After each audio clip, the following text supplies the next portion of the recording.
A maternidade envolve sonhos, desejos, planejamentos, mas ela também envolve medos. Existe o medo de não conseguir, o medo de errar, o medo de desistir, mas talvez hoje o meu maior medo a ser contado é o medo de não ter o Igor em meus braços. Aos 5 meses, o Igor nos deu um grande susto e nos levou ao conhecimento do maior medo que tivemos, talvez, na vida. Nós tivemos medo de perdê-lo pela enfermidade que ele viveu. Foram 27 dias internado e 27 dias vivendo dias de angústia e muito medo. Foi a meningite que nos fez pensar sobre isso. Eram 72 horas de vida, segundo os médicos diziam. A medicina nos falava sobre isso e nós tínhamos medo de não tê-los mais. Foram alguns dias de UTI e ali ele não podia ser tocado, apenas acariciado, mas não podíamos pegá-lo no colo, não podíamos amamentá-lo, não podíamos fazer nada. E aprendemos ali sobre a dependência. Aprendemos muita coisa nesse período. E hoje, aos 18 anos, continuamos olhando o Igor como o nosso maior milagre. O Senhor nos permitiu que aquelas 72 horas se transformassem em 18 anos. E hoje, quando eu penso na maternidade, quando eu penso na chegada da Marcela, como resposta de oração do Igor, né? Por tamanho era o meu medo de perdê-lo, eu também tive medo de ser mãe novamente. Tive medo e não queria ter outro filho, mas por tanto o Igor pedir e orar, a Marcela hoje é a resposta da oração do Igor. E hoje, falando aqui sobre a maternidade, eu deixo aqui a reflexão para cada um de nós sobre medo. É possível vencê-lo, é possível avançar se tivermos um Deus presente em nós, nos transformando, nos edificando. E hoje esse aqui é o meu relato. Eu sou mãe de 3 filhos lindos, são minhas bênçãos, meus presentes que Deus me deu, deixou conosco, né, para nós cuidarmos. O Mateus é o mais velho, o Daniel é o filho do meio e nós recebemos a nossa princesinha, que é a Esther, né, a nossa filha caçula. No finalzinho de 2022, a Esther foi participar de uma atividade de missões, né? E lá ela sentiu o chamado de Deus para a vida dela.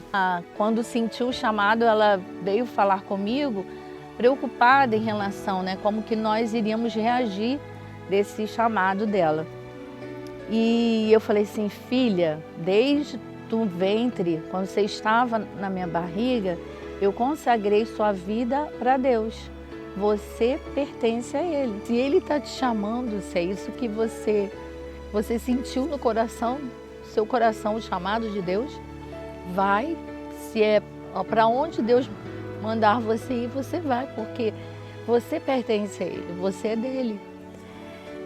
E eu queria fechar, né, esse depoimento, essa fala, dizendo que nós, né, eu e o Wellington, estamos muito felizes. Um caminho que Deus, né, direcionou a vida de Esther. Nós chamamos, filha, onde você estiver. Nós estaremos orando por você, apoiando você e presente no momento que você quiser e precisar de nós. Tá bom? Deus continue usando você grandemente e abençoando também o Mateus e o Daniel na vida dele, onde eles estiverem também. Beijo, amamos vocês. Aí ela falou, olha, você procura ver isso que pode ser sinal de autismo. Aí ele começou a pesquisar e tudo batia. Comportamento de Isaac, várias coisas batiam. Aí ele não quis me falar, para não me abalar assim, né, falar de cara. Aí a gente viu que ele já estava mesmo com atraso na fala e fomos levar para a fono. A fono que encaminhou para neuro e através disso aí que teve o diagnóstico. Ele tinha 2 anos e 3 meses quando deu o diagnóstico. Aí foi aquele impacto, né, aquele baque. Teve aquele período de ficar muito triste, de luto mesmo, mas foi rápido. Porque logo a gente pensou assim, não vai adiantar a gente ficar só se lamentando, a gente tem que erguer a cabeça e ver o que a gente pode fazer para ajudar ele ao máximo a se desenvolver. Porque eu falo de Jesus para ele, ele disse que aceitou. Quem aceitou Jesus levanta o dedo. Depois que eu explico, aí eu explico quem é Jesus. Ele sabe falar que Jesus é o nosso Senhor, o nosso Salvador, que Jesus é maravilhoso. Mas eu não sei até onde vai o entendimento dele. Porque geralmente quem está no espectro tem dificuldade de entender coisas que não são concretas. E essa coisa também da perspectiva do futuro, porque a gente não sabe. As conquistas que ele tem de aprendizado não é no mesmo tempo das outras crianças. E a gente não sabe também até onde ele vai. O médico dele disse que ele tem um potencial altíssimo. Mas graças a Deus, eu me agarro muito na palavra de Deus, porque quando o Senhor prometeu que estaria comigo todos os dias, então eu estou segura nisso. Se Ele está comigo todos os dias, não importa o que virá, o que acontecerá. A minha esperança está no Senhor. Eu me casei já com 36 anos de idade. E eu imaginei que ficaria difícil de eu ter um filho nessa idade. E Deus já me concedeu 2 filhos. O Paulo, de 12 anos, e a Juliane. Eles nasceram no meu coração até antes de eu me casar. E aí, com 38 anos, Deus me deu a graça de ter a Bia, a Ana Beatriz. Porque antes da Ana Beatriz, eu engravidei. Com 37 anos, eu engravidei. Mas Deus viu que não era aquele o tempo. E Deus, com 3 meses, eu perdi o meu bebê.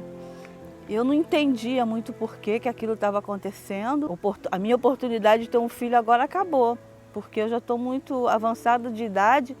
E aí Deus me deu o texto de Ana e a oração de Ana.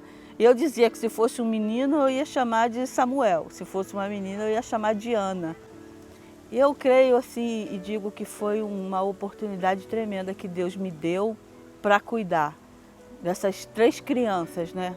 E eu glorifico a Deus por tudo que Ele nos deu, por tudo que Ele tem feito e pelo que ainda vai fazer. Que Deus abençoe o dia de cada uma de vocês. Um abraço. Eu creio que desde que a gente engravida, pensa em engravidar, a nossa vida é um desafio, né? A gente passa pelo desafio da gestação, do desejo da gravidez, o desafio da gestação, o desafio do nascimento.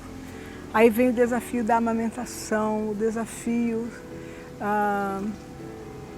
de tudo, do crescimento do bebê, do choro do bebê, o desafio, tudo nós somos como mães, nós somos desafiadas. E muitas das vezes nós não sabemos o que fazer. Aí vem os primeiros passos, vem o levar para a escola, né? Vem o caminhar das crianças, vem a hora do chamar da atenção, a hora da correção que nós temos que fazer com os nossos filhos. E nós somos desafiados em todo o tempo, porque muitas das vezes a gente não sabe se é isso mesmo que a gente deveria fazer. E se eu fizesse de uma outra forma? Então, em todo o tempo nós somos desafiados. E se não fosse, eu lembro muito daquele versículo, se não fosse o Senhor na nossa vida, como que seria, né? Porque é o Senhor que nos capacita em todo o tempo. Cada um tem um jeito, cada um tem uma forma de educar, cada um tem uma forma de lidar com as situações. E o nosso papel é nos colocarmos sempre diante de Deus, em todo o tempo. Porque depois chega o desafio também de lançar os nossos filhos, né? De lançar. A Bíblia diz que como flecha na mão do valente são os filhos na mocidade. E hoje a gente vive o desafio de lançar nossos filhos para uma nova família, para uma nova vida, que também nós somos desafiados. E o nosso papel em todo o tempo é colocar diante de Deus e pedir, Senhor, nos capacite, e a vida toda nós vamos ficar clamando ao nosso Deus por nossos filhos. O Jason nasceu de 6 meses. O Jason ficou 38 dias na UTI. 17 dias sem respirar, entubado. E só após esses 17 dias que ele começou a respirar, né?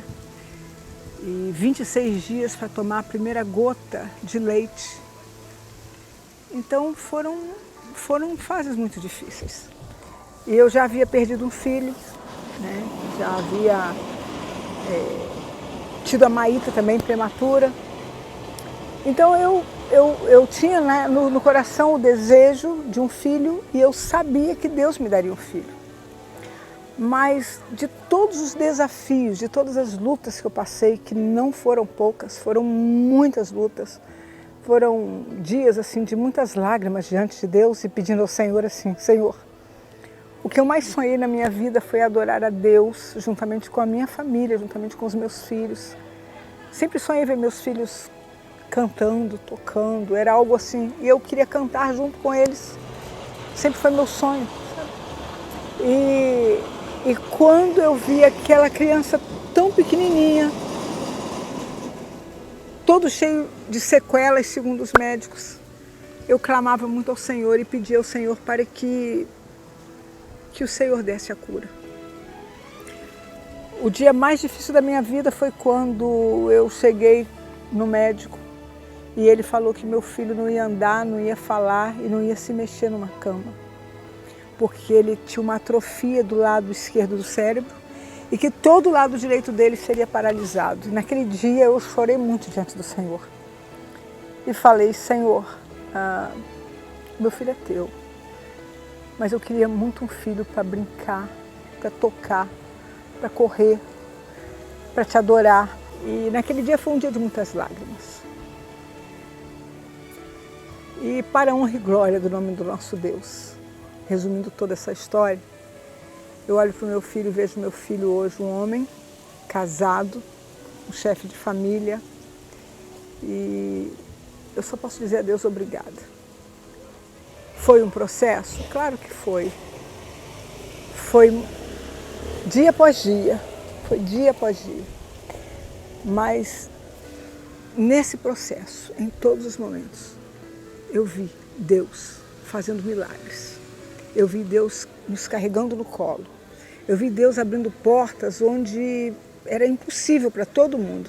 Mas Deus abria a porta para nós estarmos e abria formas e recursos para a gente cuidar do nosso filho. O que eu posso dizer nessa tarde? A Deus toda a honra, toda a glória, só a Ele.